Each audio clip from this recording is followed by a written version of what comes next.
आधी रात को योगी भागवत की बंद कमरे में मुलाकात। 2027 चुनाव को लेकर हो गई सारी बात। बड़ा खेला करने की तैयारी, विरोधी देख कर दंग। मोहन भागवत ने किया योगी से वादा, गद्दी 2027 चुनाव में योगी की पक्की। विरोधियों की हालत बिगड़ी, हिंदुत्व के पिच पर अब योगी की धुआंधार बैठक। लखनऊ में हुई एक बैठक ने सियासी तापमान ऐसा चढ़ाया कि विरोधी भी अलर्ट मोड पर आ गए, क्योंकि आधी रात को आरएसएस प्रमुख मोहन भागवत की सूबे के मुखिया योगी आदित्यनाथ से मुलाकात हुई। करीब आधे घंटे हुई इस मुलाकात ने दिल्ली तक को हिला दिया। किसी को कुछ समझ नहीं आया कि आखिरकार योगी और मोहन भागवत के दिमाग में क्या चल रहा है। योगी के लिए कई बार मोहन भागवत फील्डिंग करते नजर आते हैं। कई बार कहते हैं कि योगी के खिलाफ गलत नहीं बोलना चाहिए, जिससे साफ पता चलता है कि उनके दिल में योगी के लिए क्या है और किस तरीके से वो योगी के नाम को आगे बढ़ा रहे हैं। आपको बता दें कि यूजीसी के मुद्दे को लेकर योगी को कुछ लोग घेरने की कोशिश कर रहे थे, लेकिन अब मोहन भागवत ने कमान संभाल ली है और ऐसा खेल करने जा रहे हैं जो विरोधियों के मास्टर प्लान पर पानी फेर सकता है।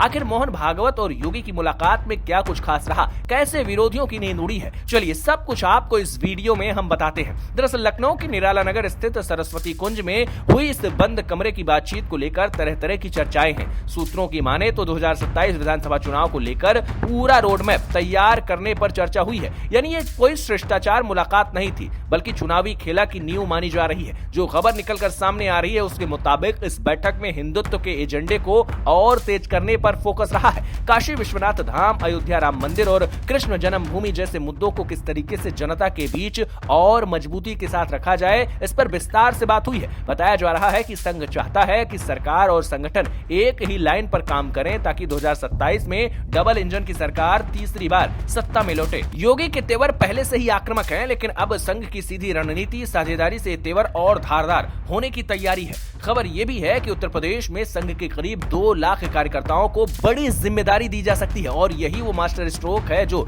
योगी के लिए संघ प्रमुख चलने वाले हैं। आपको बता दें कि इनके कार्यकर्ता गांव-गांव और शहर-शहर जाकर सरकार की योजनाओं और योगी की उपलब्धि को जनता तक पहुंचाएंगे, लाभार्थियों से सीधा संपर्क करेंगे। बूथ स्तर पर सक्रियता और सामाजिक समीकरण को साधने की योजना पर चर्चा हुई। यानी ये सिर्फ चुनाव नहीं बल्कि सोशल इंजीनियरिंग का बड़ा अभियान हो सकता है। संघ की मशीनरी अगर पूरी ताकत से मैदान में उतरती है तो फिर विपक्ष के लिए मुकाबला बिल्कुल भी आसान नहीं होने वाला है। सूत्रों के मुताबिक एसआईआर को लेकर भी दोनों नेताओं के बीच बातचीत हुई है। संघ प्रमुख की इच्छा है कि भाजपा से जुड़े आमजन किसी भी हाल में इस मुद्दे पर पीछे न रहे। संगठन और सरकार मिलकर काम करें और बचे हुए दिनों में इस अभियान को पूरी रफ्तार दी जाए। अवैध घुसपैठ और कानून व्यवस्था के सवाल पर भी चर्चा हुई है, ताकि विरोधियों को किसी भी मुद्दे पर बढ़त न मिले। राजनीतिक जानकार मानते हैं कि ये मुलाकात विपक्ष के लिए एक चेतावनी है। वहीं बीजेपी की आला कमान के लिए भी एक मैसेज है कि योगी के पीछे अगर पड़ोगे तो अंजाम ठीक नहीं होगा। आपको बताएं, पिछले कुछ दिनों से धार्मिक और शैक्षणिक मुद्दों को लेकर योगी सरकार को घेरने की कोशिश हुई थी, लेकिन अब संघ के खुले ऐलान से समीकरण बदल सकते हैं।